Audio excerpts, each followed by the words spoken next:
Nah, kalau dari sisi warga, kenapa kira-kira memilih sampean? Kita mergo ampuh dukune apa ya.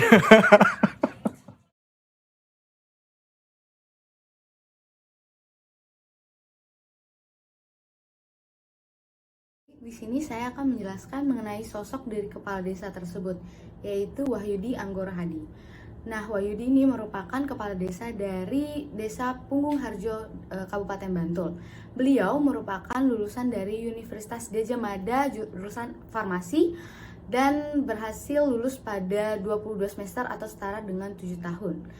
Ia selama berkuliah pernah mendapatkan beberapa penghargaan, yaitu sebagai alumni berprestasi pada tahun 2016 di bidang kebudayaan dan pada tahun 2019 di bidang pemberdayaan masyarakat. Sebelum menjadi kepala desa, ia pernah menjadi seorang apoteker. Nah, siapa sangka sosok dengan IPK 2,04 ini berhasil mengubah kesejahteraan dari Desa Punggung Harjo.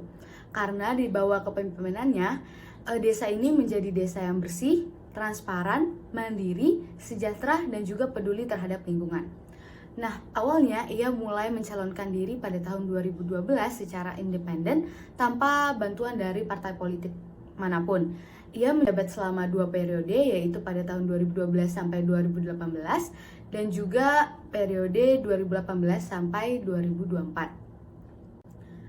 Nah, selama kepemimpinannya, desa ini pernah mendapat desa terbaik pada tahun 2013 se-Daerah Istimewa Yogyakarta dan menjadi proyek percontohan dari proyek anak Organization Goals. Nah, desa ini mempunyai visi misi untuk mensejahterakan masyarakat desa.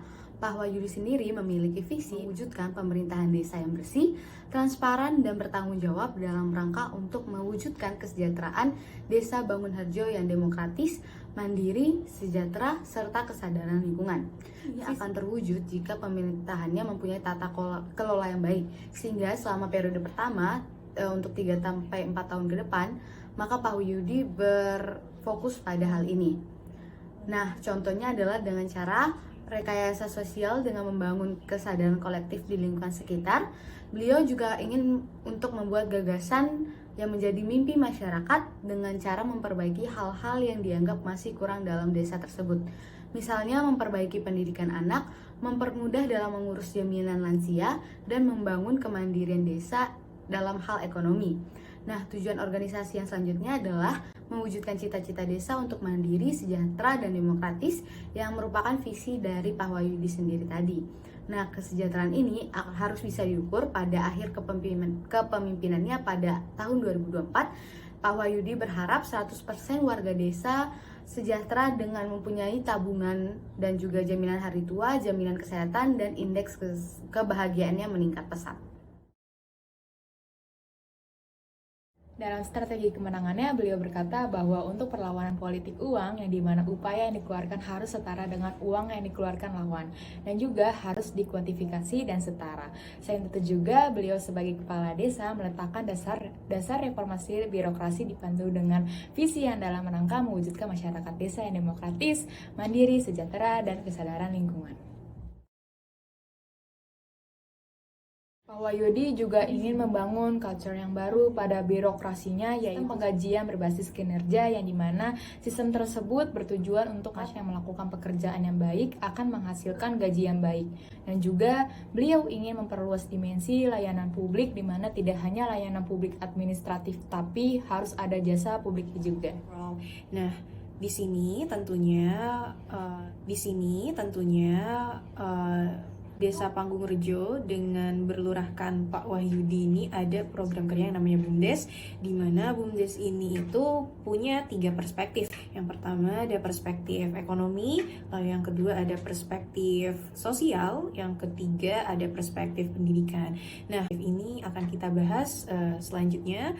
Yang pertama yaitu perspektif ekonomi atau bidang ekonomi. Di sini karena Pak Lurah Wahyudi ini merasa bahwa adanya ketidakberdayaan ekonomi di masyarakat desa, lalu dibarengi dengan kurangnya financial literation yang rendah maupun pendidikan yang kurang memadai, maka dari itu Pak Wahyudi menginisiasikan program kerja dalam bidang ekonomi dalam bentuk bank sampah yang akan dikonversikan nanti ke tabungan emas serta klinik konsultasi keluarga.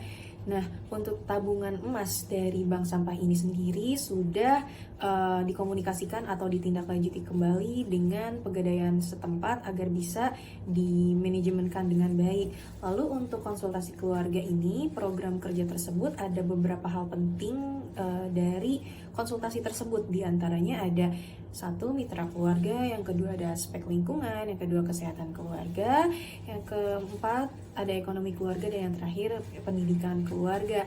Nah, tentunya dengan ada klinik ini menyediakan beberapa coaching, consulting, dan juga mentoring yang dimana tujuan dari didirikannya klinik konsultasi keluarga ini yaitu bertujuan untuk memberikan sebuah inspirasi dan membangun mekanisme deteksi dini apabila terjadi masalah keuangan desa di masyarakat Panggung-Rejo. Nah, untuk yang kedua ya di bidang sosial, di sini dengan adanya BUMDes, kebijakan kartu sehat dan kartu pintar yang didirikan oleh Pak Wahyudi juga bisa membantu masyarakat setempat atau Panggung-Rejo ini untuk memberikan kesejahteraan kepada masyarakat desa. Lalu yang ketiga yakni bidang pendidikan.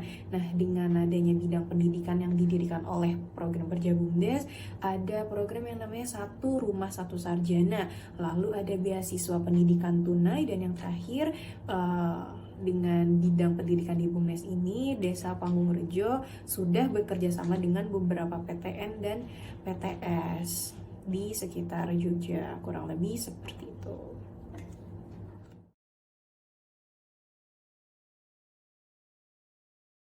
Oke, baik. Tadi kan kita sudah membahas bagaimana Pak Wahyudi membangun Desa Panggung-Rejo dalam aspek manajemen control.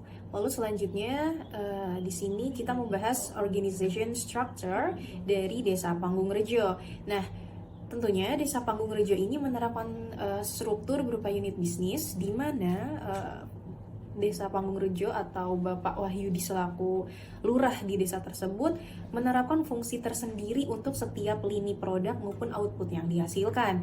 Nah, hal ini tentunya terinspirasi dari Super BUMDes yang sebelumnya tadi dibahas, yang terdiri dari 5 unit usaha. Yang pertama ada kelompok usaha pengelolaan sampah yang bergerak di fungsi sosial dan ekonomi. Lalu ada Kampung Mataraman yang bergerak di bidang wisata desa. Ketiga ada Depelataran yang bergerak di bidang rumah makan atau FDGs. Lalu yang keempat ada PT Tanjung Lestari yang berorientasi pada pasar ekspor di bidang manufakturing minyak. Lalu yang terakhir ada pasar desa yang memanfaatkan sumber daya desa dengan online market desa. Nah, jadi ada 5 unit usaha yang tadi kita bahas. Sekian dari organization structure. Terima kasih. Dari pemerintahan desa ini memang masih buruk, pemerintahannya lamban, korup, dan lain sebagainya. Nah, yang menjadi penyebab hal ini adalah UU 5 tahun 2009 yang menyebutkan bahwa desa ini tidak diurus oleh pemerintah. Nah, sehingga entitas yang ada di desa pun dilemahkan. Hal ini dibuktikan dengan tidak adanya pelatihan kepala desa oleh kabupaten sebelum tahun 2014. Maka dari itu wajar apabila kultur birokrasi desa itu rusak. Nah, alasan kedua adalah tidak adanya jenjang karir dalam sistem pemerintahan desa. Jadi bila sudah masuk sebagai kepala urusan, maka sampai akhir dia akan menjadi kepala urusan. Nah, maka dari itu Pak Wahyudi ini pun melakukan reformasi birokrasi. Reformasi birokrasi yang dilakukan oleh Pak Wahyudi ini terdiri dari 3 tahap. Yang pertama, memperluas dimensi pelayanan publik. Nah, jadi hal yang paling substantif dalam reformasi birokrasi ini adalah merubah pola relasi antara warga desa dengan pemerintah desa. Nah, selama ini, relasi yang terjalin antara keduanya adalah relasi administrasi. Artinya, hampir tidak ada alasan lain untuk pemerintah desa dengan warganya untuk saling berkomunikasi di luar alasan-alasan ini, seperti alasan untuk mengurus KTP, dan lain sebagainya. Maka untuk memperbaiki relasi ini, Pak Wahyudi pun memperluas dimensi pelayanan publik desa Panggung-Harjo. Pelayanan ini menyangkut dengan pelayanan barang dan jasa publik. Misal, bila ada anak yang tidak sekolah, ibu hamil yang tidak dapat mengakses layanan kesehatan, sampai yang berserakan, itu semua menjadi urusan dari negara. Nah, negara ini wajib hukumnya untuk hadir dan menyelesaikan masalah itu. Maka dari itu, pada Maret 2013, Pak Wahyudi ini mendirikan Badan Usaha Milik Desa atau BUMDes yang bergerak pada jasa pengelolaan lingkungan. Nah, pada akhir 2013, Pak Wahyudi juga mendirikan Bapel JPS atau Badan Pelaksana Jaring Pengaman Sosial yang mengurus program-program seperti Satu Rumah Satu Sarjana, asuransi pendidikan, beasiswa pendidikan, bantuan tunai, layanan kesehatan ibu dan anak, kerjasama dengan perguruan tinggi negeri atau swasta yang ada di sekitar Jogja, dan lain sebagainya. Dan semua ini dilakukan untuk dalam rangka memperbaiki komunikasi antara pemerintahan desa dan warganya. Tahap kedua adalah untuk melakukan tata kelembagaan desa untuk mengampu pelayanan barang dan jasa. Nah, bukan hanya masyarakat saja yang memiliki mindset bahwa pelayanan desa itu hanyalah berupa pelayanan administratif. Perangkat desa pun juga memiliki mindset ini. Nah, dalam rangka menyesuaikan tata kelembagaan desa, dilakukanlah pemberdayaan ke lembaga-lembaga desa. Nah, hal yang paling penting untuk diberdayakan itu adalah apapun sekiranya yang menjadi kewenangan dari pemerintahan desa yang tidak bisa dijalankan sendiri oleh pemerintahan desa. Jadi yang dilakukan di sini adalah membagi kewenangan pemerintahan desa ke lembaga-lembaga desa. Nah, hal ini pun dilakukan dalam rangka untuk memasukkan orang-orang baru yang sekiranya dapat menjadi backbone atau penopang atas upaya untuk membangun tata kelola pemerintahan yang baru ini. Nah, tahap terakhir yang dilakukan oleh Pak Wahyudi untuk mereformasi birokrasi pemerintahan desa ini adalah membangun kultur birokrasi pemerintah yang baru. Sejak tahun 2016 ini Pak Wahyudi sudah membangun sistem penggajian berdasarkan kinerja. Nah, jadi perangkat desa yang kinerjanya baik berhak juga atas pendapatan yang baik juga. Yang kinerjanya buruk akan disesuaikan dengan kinerjanya. Nah, jadi bagi perangkat desa yang tidak mau berubah akan dipaksa untuk berubah lewat sistem penggajian ini. Nah, dalam mengganti sistem penggajian ini memang agak sulit. Bahkan sempat terjadi bentrok antara kabupaten dengan Pak Wahyudi ini. Maka dari itu kapasitas dasar yang harus dimiliki kepala desa adalah kapasitas regulasi tadi, yaitu kemampuan untuk memahami aturan sekaligus memproduksi aturan dengan mencari celah-celah hukum. Jelaskan terkait dengan value proposition in management. Untuk nilai yang dianut oleh pemimpin itu terdiri dari 7 nilai. Yang pertama itu ada integritas. Nah, terbukti saat Pak Wahyudi mencalonkan diri sebagai Lurah Panggung Harjo, beliau sama sekali tidak menggunakan politik uang dalam kampanyenya. Selanjutnya untuk nilai yang kedua itu pengembangan berkelanjutan. Nah, dibuktikan dari saat beliau itu mengadakan kegiatan reformasi birokrasi, sensus konsumsi rumah tangga, kongres kebudayaan desa, dan bahkan beliau juga sudah menerbitkan 21 buku yang membahas terkait dengan 18 aspek kebudayaan. Selanjutnya ada nilai proaktif yang terlihat ketika beliau banyak menggali isu-isu tentang isu ekonomi, kesehatan, pendidikan, pemberdayaan perempuan dan perlindungan anak, keamanan dan ketertiban, dan juga sebagainya.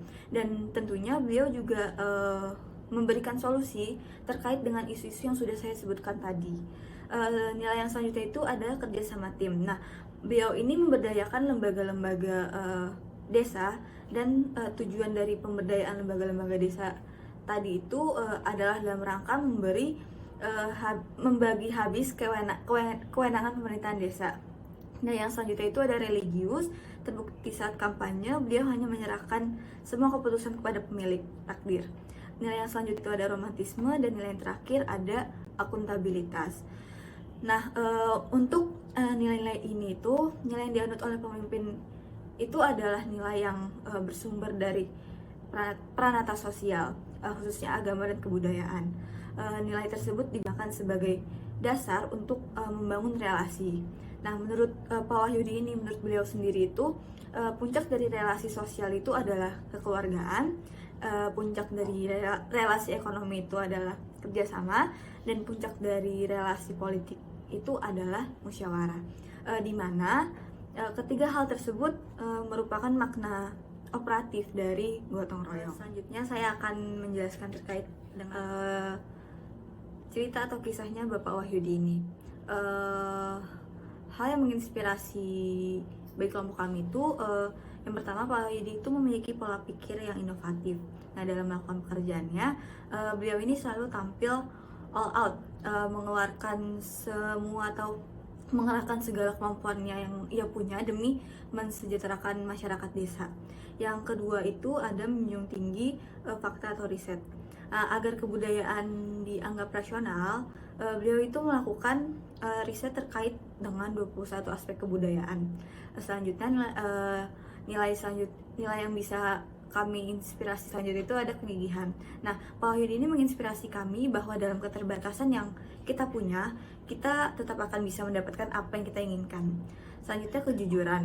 Semua itu tidak hanya tentang uang. Keteladanan ini dalam memimpin desa atas dasar niat baik dan keprihatinan sangat menginspirasi kelompok kami dalam hal kebaikan dan berusaha mengabdi kepada masyarakat.